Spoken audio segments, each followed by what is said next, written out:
This man stood 13 feet tall. Every morning, 4 handmaidens attended to him as he rose from sleep. Fresh flower petals carpeted his every step, and beautiful women bathed him in luxurious pools. He was the man of every woman's dreams and the hero to countless men, all because he was an ancient deity of Egypt, dating back thousands of years. Golden blood coursed through his veins, and he could transform into any fearsome beast at will. These gods ruled over the weak mortals of Earth with their divine powers and sacred weapons. Today was supposed to be the day he would become their new leader, but just as the king was about to place the crown upon his head, his uncle, the god of the desert, stormed in with an army of soldiers clad in crimson armor and launched a coup. Right before the eyes of the entire nation, Set murdered his own brother with his bare hands. He then issued a chilling ultimatum to every god and citizen present: bow to his rule or be cast into slavery. Horus, the sky god, watched his father die before his very eyes. There was no way he would let this stand. He seized his weapon and charged at his uncle, unaware that this was exactly what Set had planned all along. Horus, who had spent his days in idle comfort, was no match for the cunning and ruthless desert god. Set used his shield to reflect blinding light into Horus's eyes, throwing off his aim. Despite his extraordinary power, Horus couldn't overcome his battle-hardened uncle. Facing certain defeat, Horus transformed into his true divine form to fight back. Set followed suit, assuming his own godly shape. Their epic battle sent the crowd into a panic. They clashed from the heavens down to the earth, toppling massive buildings in their wake. At a critical moment, soldiers once again blinded Horus's vision. Set seized the opportunity and unleashed a relentless assault, eventually forcing Horus back into his human form. But Set wasn't finished. To crush any hope of revenge, he gouged out his nephew's eyes with his own hands. Those radiant orbs were the source of Horus's power. Without them, he would be reduced to nothing more than an ordinary man. Just as Set prepared to execute Horus on the spot, the goddess of love, Horus's fiancée, fell to her knees and begged for mercy. She offered her eternal freedom in exchange for sparing his life. And so Horus was banished to a remote desert, condemned to guard the old king's tomb. Meanwhile, Set claimed the throne he had so desperately coveted. But his vision for the kingdom was nothing like his predecessors. On his very first day as king, Set launched massive construction projects funded by crushing taxes. He ordered the slaughter of anyone loyal to the former regime and enslaved most of the population, forcing them to work day and night building a tower to glorify his achievements. Worse still,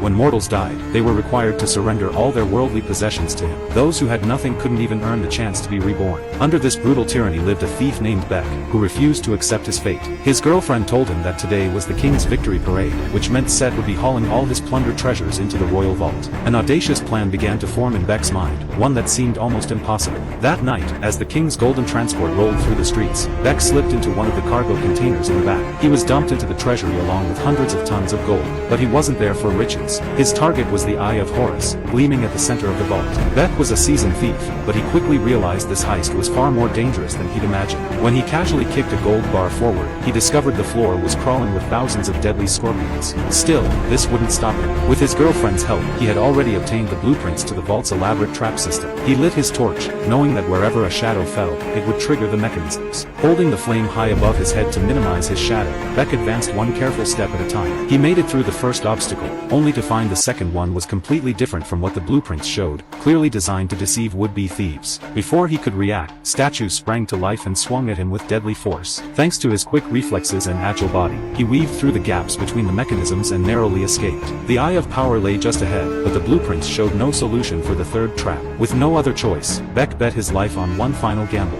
The moment he stepped onto the trigger, the floor began to collapse beneath him. One wrong move and he would plummet into a bottomless abyss. Summoning every ounce of strength, he leaped forward just as the platform fell away and grabbed the Eye of Horus.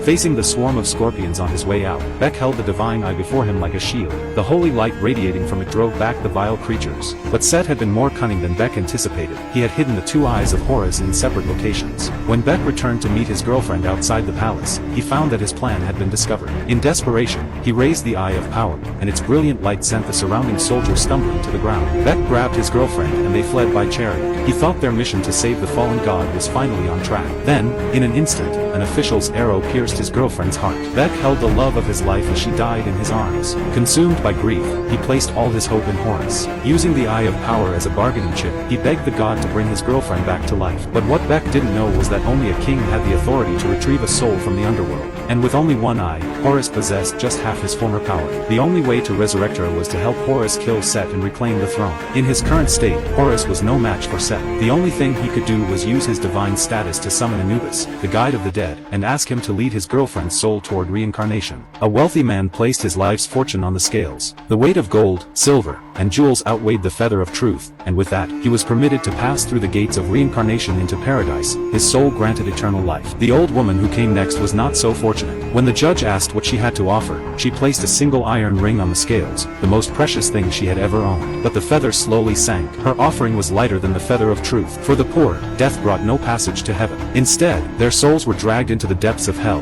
condemned to suffer for eternity with no hope of rebirth. Zeya had been a slave in life, and she possessed nothing. What do you offer? What do you offer? Her lover sought the help of Horus and summoned Anubis, the god of death, hoping Anubis would serve as Zeya's ferryman and guide her safely through the underworld into the cycle of rebirth. But the judges of the underworld cared only for wealth. Zeya had no gold or treasures to offer them, and once a soul crossed through the gate of rebirth, there was no turning back. Bek's only remaining hope was Horus. He returned the stolen eye of power to the god, begging him to use his divine strength to retrieve his beloved from the realm of the dead. Horus pressed the eye back into its socket, restoring half of his power. But he told Bek that only a king had the authority to command the underworld to release a soul and bring someone back from death. The only way forward was to reclaim the other eye of power within 7 days, restore his full strength, and defeat the god of the desert before Zeya completed her final passage into the afterlife. Only then could Horus reclaim the throne of Egypt and, as king, demand her soul's return. This was the sole chance to save the woman he loved. Bek resolved to help Horus recover the other divine eye, and together they set off on their quest. Word soon reached Set that the eye of power had been stolen from his treasury. He immediately ordered his forces to hunt down the thief, but Set had no idea the eye was already in Horus's possession. The second eye remained under Set's personal guard, and only by defeating him could it be reclaimed. With just one eye,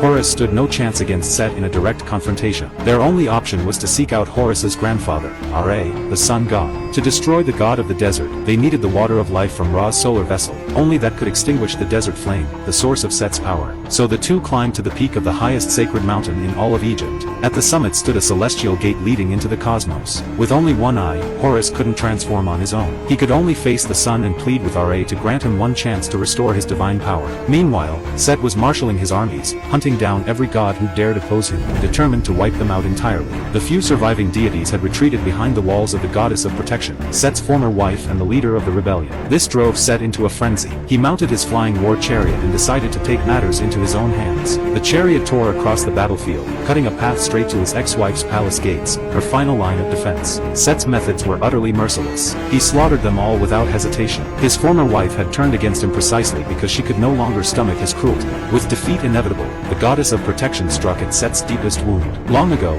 to punish Set for his violent and unruly nature, Ra had stripped him of the ability to bear children. That's why Ra was wise to ensure you would never have a child. These words sent Set into a rage. He seized her and, with a single stroke of his blade, severed the golden wings from her back. Those wings would become a crucial artifact on his path toward becoming a demon. To keep his shameful secret of infertility from being exposed, the god of the desert seized his former wife by her wings. Before the violent Set, the guardian goddess was utterly defenseless. Without a shred of mercy, he severed her wings completely. Why? No one will know until it's too late. But this was only part of his sinister plan, to forge himself a suit of ultimate armor. He had already gouged out both eyes of Horus, the god of the sky, and ripped out the heart of his own brother, Osiris, the god of life. Set's ambitions extended far beyond ruling Egypt. He craved divine enhancements that would allow him to dominate the underworld as well. To stop Set, Horus, who had managed to recover one of his eyes, joined forces with a mortal companion and scaled Egypt's highest peak to pray to the sun god for aid. His prayers were answered. Empowered by Ra's divine blessing, Horus transformed once again into a golden warrior. With this temporary surge of godly power, he grabbed Bek and shot into the sky, following the sun's trajectory through the atmosphere and racing toward the cosmos. At last, they beheld a magnificent vessel suspended in the void of space, the Solar Bark, commanded by his grandfather Ra, who had stood guard here for millennia. Horus and Bek touched down on the deck, but night had not yet fallen, and the scorching heat was unbearable for any mortal. Bek had no choice but to huddle in Horus's shadow as they both knelt before the sun god. Ra, however, showed nothing but contempt. He berated Horus for daring to bring a mortal into his sacred domain. Just as Horus was about to explain himself, Ra silenced him and ordered him to stay put. There were far more pressing matters at hand. Ra swiftly donned his crown, shed his cloak, and began pounding his chest with tremendous force. With each thunderous blow, his body grew taller until he towered as a colossal giant, radiating blinding divine light. This, it turned out, was Ra's daily shift. Standing in the command chamber, he gripped the chains that bound the sun and steered its course across the heavens. At the same time, he wielded wielded the sun's power to hold back the Chaos Serpent that threatened to invade the earth. Every day at this hour, the Beast of Chaos would emerge from the darkness, hungering to devour the world Ra had created. And every time, Ra would take up his spear and drive the monster back into the abyss. Crawl back to Shadow, you stinking worm! You shall never feast on my creation!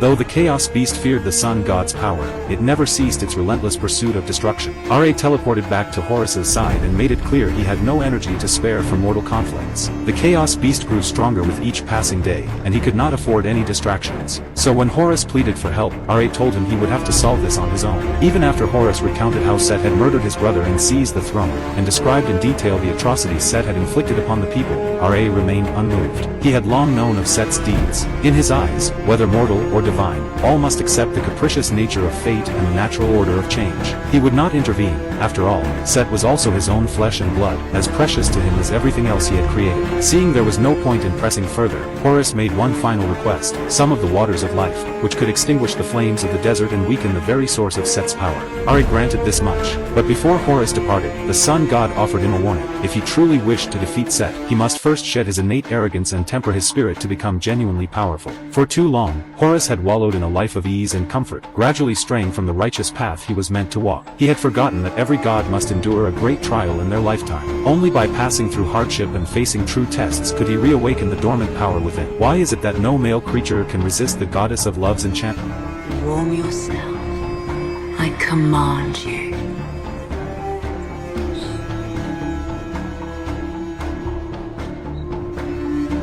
Quickly.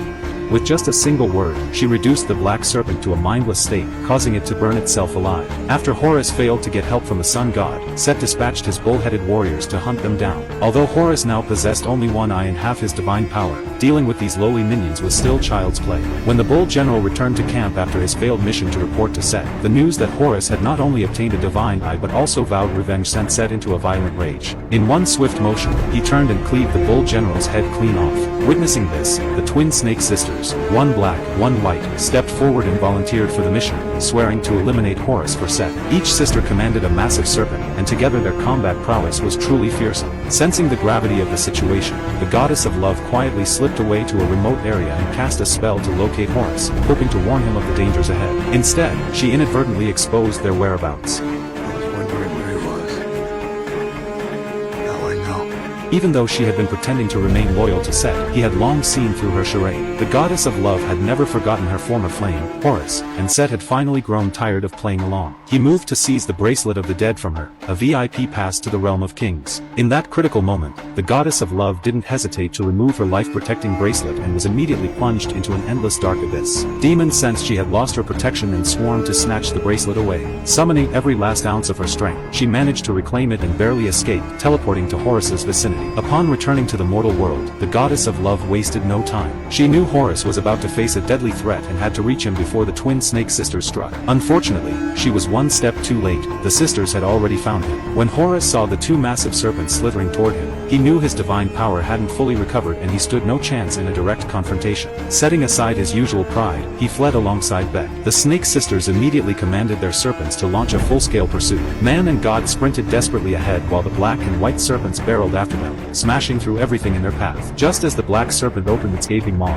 ready to strike, Horus grabbed Beck and made a run for it. But even so, the gap between them kept shrinking. They ducked behind a stone pillar just in time to dodge the white serpent's first wave of fire. Taking advantage of the serpent's massive size and slow turning speed, the quick-thinking duo slipped into a maze of stone columns and vanished from sight. The white serpent whipped around and unleashed another blast of deadly venom fire, only to find its targets had disappeared. As the snake sisters searched everywhere, Horus and Beck found themselves cornered. Thinking fast, Beck came up with a plan. He revealed himself as bait to draw the sisters' attention and hurled taunts at them, deliberately provoking an attack. His words sent the black snake sister into a fury, and she commanded her serpent to lunge at him. Seizing the moment, Horus activated his divine staff and thrust it at the black serpent's belly, but its scales were impenetrable, and the attack failed. In the serpent's violent thrashing, Horus was thrown hard to the ground. The black serpent opened its cavernous jaws and lunged at him. At the last possible second, Horus activated his staff again and jammed it between the serpent's jaws, temporarily immobilizing immobilizing it. The woman was forced to dismount and engage Horus directly, but he deftly dodged her every move and slipped away. She rushed back to remove the staff lodged in her serpent's mouth. Though they had dealt with the black serpent for now, the white one was still lurking, ready to strike. After a moment's thought, Horus realized both serpents shared the same weakness, their masters. He had Beck continue playing bait to lure the white serpent while he waited for his chance. The white serpent came roaring from the distance, its jaws wide open. Beck bolted without looking back, but this serpent was even more ferocious than the other, leaving a trail of flames in its wake. Beck sprinted into a ruined temple with everything he had, using the crumbling walls for cover. Following behind, Horus used a fallen pillar as a springboard and leaped onto the serpent's back, engaging its rider in fierce combat. Though the white serpent was formidable, its controller was no match for Horus. With a flurry of smooth combos, he pinned her to her seat, unable to move. Without a guiding hand, the serpent lost all sense of direction and charged straight toward a cliff with its rider still aboard. In the final second before the plunge, Horus's agile reflexes allowed him to land safely on solid ground. But just as he caught his breath, the battered temple, weakened by the white serpent's rampage, began to collapse rapidly. The two pushed themselves to the limit, bursting out of the danger zone at lightning speed. When they turned around, they found the goddess of love had caught up to them. She strode forward with commanding presence and stood before the black serpent. The woman atop it, having witnessed her sister's defeat, furiously ordered the serpent to breathe fire. But to everyone's surprise, the black serpent meekly approached the goddess of love instead, its earlier ferocity completely gone. It had transformed into an adorable, docile pet, allowing her to calmly remove the staff still stuck in its mouth. What kind of question could possibly stump the all-knowing god of wisdom? I never was, and always to be. No one ever saw me, nor ever will, and yet I am the confidence of all who live and breathe. What am I? Without hesitation, he blurted out an answer, order. Horus immediately praised him for his brilliance, but the words had barely left his mouth when the Sphinx slowly rose to its full, massive height and swatted Horus away with a single blow. Clearly, the god of wisdom's answer was wrong. He tried again, this time guessing, truth. You are. Purity. But that too proved incorrect. Once more, Horus was sent flying several meters through the air. Horus was completely stunned. He never imagined the god of wisdom would fail twice in a row. Left with no other choice, he had to step up and shield his companion, taking the Sphinx's brutal punches head-on to buy the god of wisdom more time. But the Sphinx only grew more ferocious. Just as Horus was about to be overwhelmed, the god of wisdom suddenly shifted his approach and finally arrived at the correct answer at the last possible moment. You are tomorrow! Bother. Seeing that the riddle had been solved, the Sphinx reluctantly sank back into the earth. With the heart of the desert now within reach, Horus quickly pulled out the water of life, ready to extinguish the desert fire once and for all. But before he could act, he found himself ensnared in a trap that Set had planted ahead of time. Set had been lying in ambush all along. He crept up behind the god of wisdom and struck without warning, ripping away the brain that held infinite wisdom. Set had claimed yet another powerful artifact. Once he collected all 7 relics of the ancient gods, he would become unstoppable. In this critical moment, Beck's quick reflexes kicked in. He snatched up the water of life and made as if to pour it onto the desert fire. But Set intervened at the last second, holding up a token belonging to Beck's girlfriend. He revealed a cruel truth. No god had the power to resurrect a human being. Not even the king himself could bring the dead back to life. Horus had been lying to Beck all along, using him for his own purposes. While Beck stood there torn by this revelation, Set seized the opportunity to grab the water of life and knocked Beck to the ground. Then, with everyone watching helplessly, he poured every last drop of the sacred water into the sand. Now nothing remained that could stand in his way. Set continued to twist the knife, sneering at Beck. If you don't believe me, go ahead and ask Horus yourself. See if he can really bring the dead back to life. With that parting shot and a look of utter contempt, he turned and walked away with the arrogance of a victor. He had grander plans to set in motion. At that moment, the pyramid began to shake violently. Set had already rigged it to self-destruct, intending to bury everything beneath the rubble. In the face of disaster, Horus summoned a surge of incredible strength, breaking free from his chains. He frantically hoisted a massive gear to use as a shield, protecting his companions from the falling debris. Against all odds, he led them to safety, escaping the collapsing pyramid just before it crumbled into ruins.